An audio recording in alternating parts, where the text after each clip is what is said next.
You have asked me to review the smallest Jeep. This one here is the Jeep Avenger, and we have it here in the 85th anniversary edition, and also as the 4xe, because I mean a proper Jeep needs some all-wheel drive, doesn't it? We're going to take a look, exterior, interior and driving of the Jeep Avenger with Thomas nautical fuel in 4K, full screen, full length. Let's go here with the front. Very strong Jeep front, and recently also a little bit updated with the front grille and the lower bumper and so on. And the 85th anniversary edition also then has here these accentuations, like these golden ones actually. You know, just telling about the whole heritage about the brand, and some off-road features, like for example here this black wrap on top of the hood that is reducing reflections when driving off-road and so on. So yeah, I mean, why not? And some Easter eggs here, for example, like this I'm sure if it's supposed like a BMX rider here on top of the mountain peak or something like that.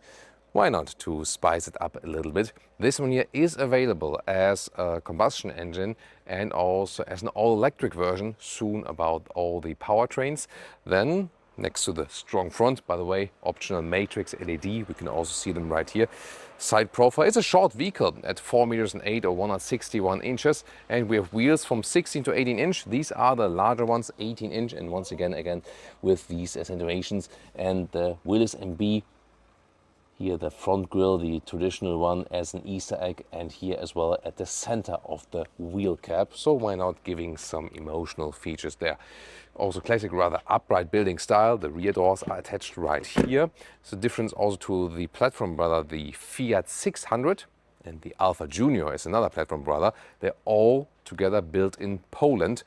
And the Fiat 600 has a normal door handle right here. And not too bad, these off-road features here, 22 degrees approaching angle. Then we have 21 centimeters of ground clearance and even 35 degrees of descending angle. Three-dimensional tail lamp here, and of course here for towing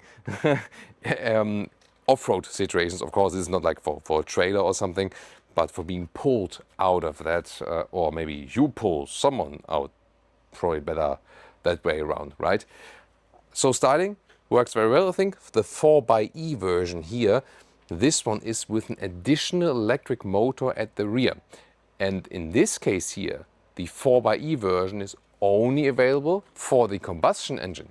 That's a little bit peculiar, because in the new Jeep Compass, the 4xe version is only the all-electric one, whereas here the all-wheel drive version is the mild hybrid one. So you have an all-electric version with 51 kilowatt hours in the battery, and then you have the 1.2 liter 3-cylinder petrol engine, and that one is available in different specs, mild hybrid, and then here this one is also the all-wheel drive spec. As I said, additional electric motor in the rear, here also nicely dampened underneath, and this is also the quickest spec, which is then below 10 seconds in the acceleration figure. We'll of course drive that one here today, and since we last time drove the little bit weaker horsepower one from the Fiat 600, we also can compare that a little bit. And you know, we are a channel of details here, and there was one specific length detail I've been examining in detail indeed. So the length is, as I said, 4 meters 8, 161 inches, but there's also, when you read the all-wheel drive version, 4 meters 11 or 162 inches. And I was like, why is that actually? And well, there is this hook here that you can pull people out of the sandpit or something. But then I was measuring, like, wait a minute, it's 6 centimeters. So is that really the difference that comes from the hook? And yes, it is. And why is that? Because here, this rear bumper is a little bit longer in the middle. So you basically have to put a line here first, and then it shows that you measure here the hook from there. And this is then about 3 centimeters longer. And that then explains, yes, it is the hook, although it's longer than 3 centimeters. From this line here, this part is 3 centimeters longer. So that means when you have this all-wheel drive version and you have the hook, this is then the reason it's 3 centimeters longer, right? It's very good to know. And since we're already in the deep dive of technology and so on, you remember this one here is the mild hybrid one, and we have the 12-volt starter battery. The normal one here in the front, next to the engine block. Then we have the 48 volt, so higher voltage battery from the mild hybrid system underneath the driver's seat. That's why this cutout is a little bit strange here, and this is pretty high underneath the driver's seat, and this footrest area is a little bit smaller, but you don't realize it that much. So this is in the high voltage battery. And then here we also have the all-wheel drive version, and the electric motor needs like a control unit and so on. And underneath here, this felt, this is then where the only mild hybrid version would have more space underneath, and you could put this one also then, you know, a little bit lower. Here, this one then is different, that we have this additional electric piece then underneath. So yeah, there you know where you have which in the positioning. Now to the interior, standard Stellantis key fob, just with the Jeep badge, then door closing sound. Yeah, here the rear doors are attached here, or open there. Yeah, door closing sound is nothing to be mentioned, let's take it that way. Some updates here in the recent model year update. This is now soft touch. There's also a difference to the Fiat 600, for example, where it's all hardback. So here then you have a soft leatherette, and here that should be softer for your elbow though. Standard control for the windows and also for the side mirrors. This is all hardback here.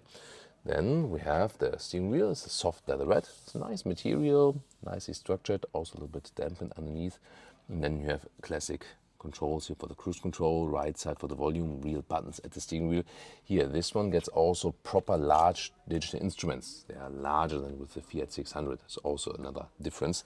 Then this is here the 85th anniversary edition, and that's why we have these special Clark pattern seats, and then here the logo with the Willis MB, and this then here also a fabric. There are of course different seats available, fabric, leatherette mix and so on. Here we have got it a little bit on the outside, and then we also have the off-road rubber floor mats and steering wheel up and down, in and out. And the seats are nice. You also find a good seating position as a tall adult. That's fine.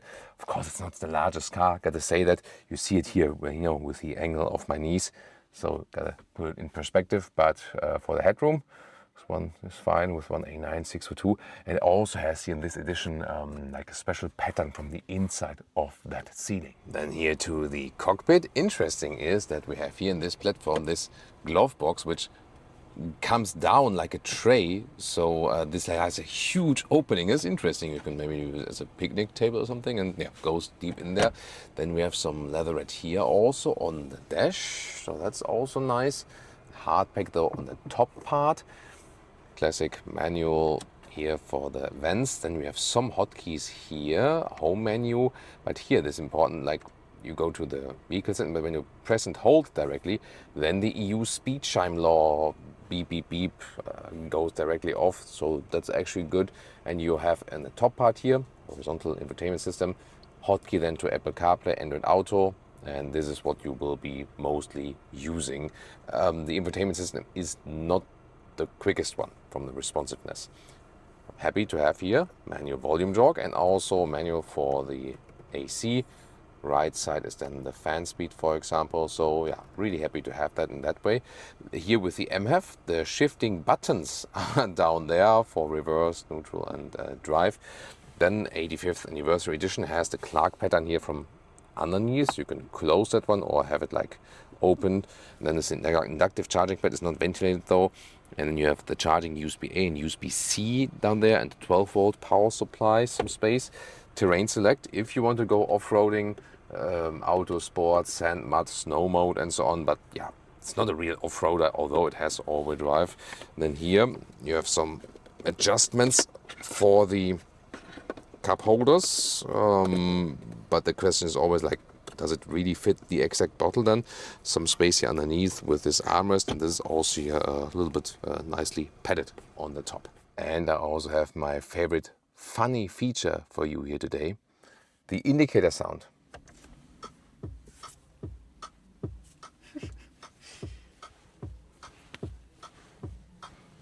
Yeah, it's like the DJ is turning up the bass or the beat drum. You've maybe also seen like a short reel from us about this. It's the hazard lights, and it's also turning indicators. At least when the ignition is on. If the ignition is off, then there's no sound from the indicators because it's over the speakers. It's no stand like old school relay about that. And the hazard lights, they always work though and give that sound. And just been imagine, hopefully not, but should you at some point have an accident and you roll over and you're like in the car like, oh, and then the indicators go on automatically, you are hanging in the car, you know, upside down, and you're like, ah, at least I got the beat. And then you get rolling again, hopefully climb out of the vehicle. Then the rear seating, I have no problem with the height here, with 189, 602, that's okay, but legroom, it's a short vehicle, you know, and then when a tall person is driving, adults can hardly only fit behind here. Theoretically, you could also use the fifth seat. USB-C charging is in the front there. A small one, big metal tunnel, and everything hardback here.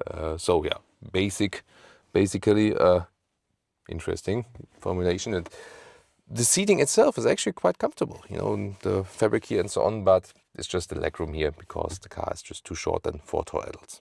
To the trunk or the boot, 355 liters in this case because this is MHEV and the all-wheel drive actually, so we have a little bit less in liters.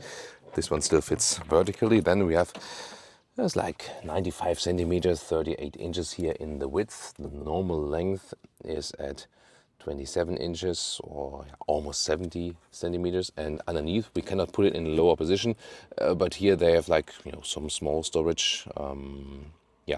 That's about it actually. And then in height, we can at least put this one on the way. I can measure that for you. And then we're here in the height of 70 centimeters, 28 inches. And then when this one is removed, we can also easy fold the seats. There we go. And then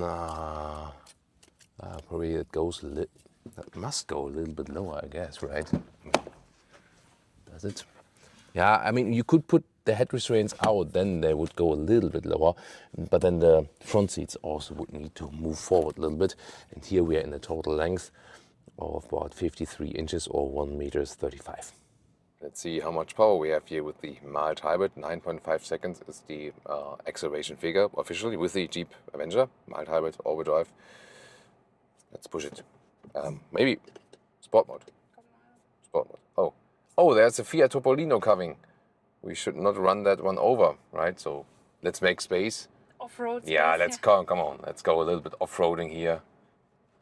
Oh.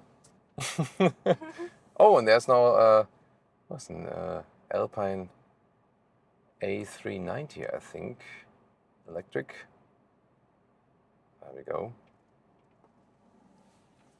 Okay, and now we can do our rally kickstart here in the sport mode. Instruments went red, and let's go.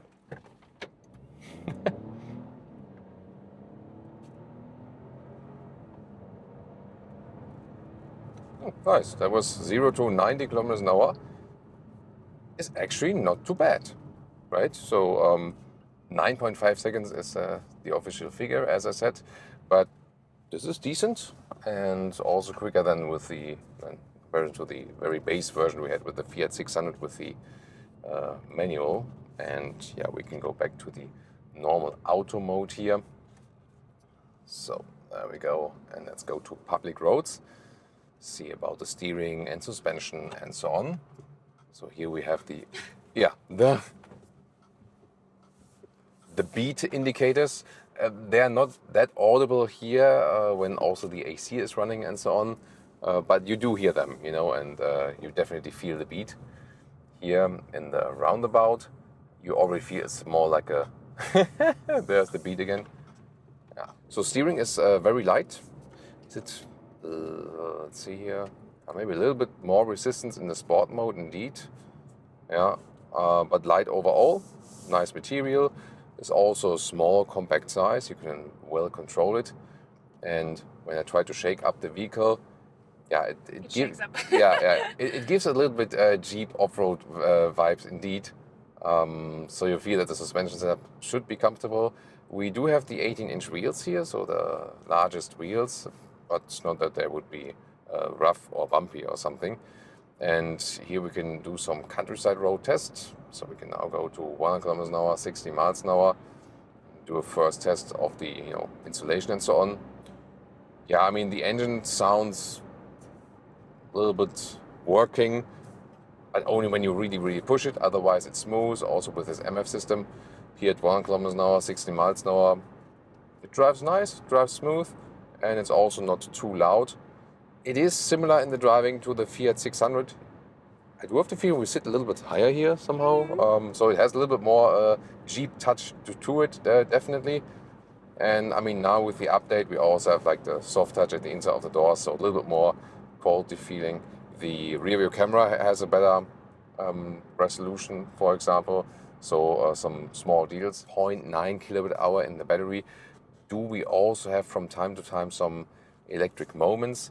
When I go off the throttle, it also goes into the charge mode, so we can regenerate some energy. We'll also see how it is then from the consumption then at the end of our test drive. It feels nice and light and agile here in the city, and maybe you think because the interior is maybe not the most fancy one and so on, that's also not so special in driving, but we realized it already with the Fiat 600 that this small platform here actually drives very well. It feels agile and light, and it is fun to drive. That the other Jeep models, they always promise you the off-road capabilities or like this rugged look on the exterior and so on. This one is more about being a city vehicle, definitely, but it's not that uncomfortable, so you can also do some longer journeys with it. And this one gives you indeed more driving fun because it is so small, compact and light, and that's actually a cool thing about it. Yeah, you feel also when you have some waves that the suspension is rather soft, but it's totally fine. From a Jeep you expect the suspension to be a little bit more off-roadish, a little bit more forgiving, and you don't want this sportiest character in driving, so that's actually fine. The MHEV system always helps you a little bit also, when you push it. The rear axle is of course most active when there is slip in the front, when you are in these off-road modes, and it always is only active up to a speed of 90 kilometers an hour. Above that, it's front wheel drive anyway, and also the majority of the power will always come from the front wheels. So it won't change the driving characteristics that much, but it's there basically when you need it. So it's mainly something when you say, hey, maybe in the winter time, I live in a region where there's a lot of snow or the ice, and you need to get up a hill quite often. Then it's probably helpful. For most others, it will not be the crucial factor, definitely. But I really like the smooth and fun driving experience here with the Jeep Avenger. And this is the same, almost what I said with the Fiat 600. They are also, at least in the entry price, pretty similar indeed. This one here, of course, when you get that the all-wheel drive as well, then it goes higher when you are in the higher trim levels, that you definitely pay much more money. And here, for example, now, again, goes to charge when we go a little bit downhill. So I'm looking forward to see also in the comparison with the same engine with the Fiat 600 with the manual gearbox, what we end up for the consumption and at the end of this driving part. And still to come is also some part of German Autobahn. And German Autobahn, let's go one more time, sport mode, 82. 100. 120. Yeah, you see that when you are already at speed, it takes time from zero. It's nice, you use the low weight of the vehicle, then it's actually fine. But when you're already at speed and go even further, then the small engine is just as, just limited basically. Up to 100 kilometers now, it's actually nice. Here from 120, 130, it gets quite loud in here. So that's not the main focus of that vehicle, definitely. Yeah, now we had 130 kilometers an hour, 80 miles an hour. There's significant wind noise here, like from the A-pillar and so on. Maybe it's still not too bad, but not the most pleasant feeling. Suspension-wise, you also feel a different setup here. So definitely the Jeep Avenger is softer in the setup in comparison to the Fiat 600 and also the Alfa Junior. They can go from Fiat, from Jeep to Fiat to Alfa, from like off-roadish, softish to sportier in the suspension setup. And It's astonishing how much difference that actually makes, because Leah also told me that she preferred as a passenger to be in the Fiat 600 because you don't fly around so much as a passenger, you know. So when the suspension here is way softer, then it really goes like more like back and forth, you know, especially in the corners. Here in the motorway, it's kind of like, okay, it's more going straight and so on, but the more corners there are, the passenger might feel a little bit irritated if you drive sporty in this Jeep Avenger then, because the suspension is definitely softer. But that's what the brand is also promising, this softer setup, more off-roadish in the feeling and so on. And I think it's also okay for that. You can go for the other siblings then if you actually prefer that in driving. But here when I'm going motorway, changes here like left and right, the lane changes, that's actually fine. It's more about when you are in this tight cornering scenario. Yeah, but here definitely with 20 kilometers an hour, 75 miles an hour, I think it's still okay. Everything above that gets a little bit unpleasant then with wind noise and so on. Systems, by the way, in the Fiat 600 we just had the basic cruise control. Here there's already, see here the green steering symbol here. Distance to the front is being kept as well. But the active lane keeping is not like a modern active lane keeping where you can just trust on it and the car steers you, because sometimes it doesn't hold you so much in the middle, and sometimes also, yeah, at the moment it's okay. Now here you can see it is steering. That's okay. I had moments before where it wasn't doing it properly, but here now, yeah, that's better. And I also had moments where the car was complaining. Yeah, there we go. Keep your hands on the wheel. So it's maybe not realizing it with capacitive control. You sometimes have to push it a little bit. And then here in this situation, it's working more or less well. But we also had situations where it wasn't going that proper. So yeah, maybe not the most necessary feature then here with this one, honestly. So let's go off the motorway once again, that we can change it back and forth. Let me show you something more of this sporty driving characteristic. Leah is looking forward to that, very enthusiastic. So because a roundabout is approaching, yeah, also when you are on the brakes and you feel like it's diving in the front a little bit. That didn't happen so much with the Fiat 600 with that setup. Never thought that I mentioned Fiat as a especially sporty brand. It's like, yeah, that is astonishing indeed. So, you know, in the roundabout, okay, I wasn't pushing it so much, but yeah, you get the picture, leaning more into the corners, softer setup. If you have some maybe soft off-road situations, if you want it sporty, you can go then for the Fiat 600 or the Alfa Junior. Fuel economy, MPG, so it's 43 MPG US, 51 MPG UK, and 5.5 liters or more kilometers here with the MHEV system. And last time with the Fiat 600 without the MHEV. So difference is about 0.5 to 1 liter difference, which is better than here, or about 5 mpg better than here with the MHEV system. Pricing, this one here starts with the petrol manual at 26,000 euros. That's just, you know, some 1,500 euros more expensive than the Fiat 600, but then you get the Jeep badge at least already. And as it stands here right now, as the mild hybrid all-wheel drive, the 4xe version, then also the top trim. You have here the 85th anniversary trim, but you can also go for a normal other different higher trim, and then you would pay for a highest spec here in the petrol version around 39,000 euros. What do you think about it? Is that worth here for the Jeep Avenger? And you can now compare the Fiat 600 or the bigger Jeep Compass.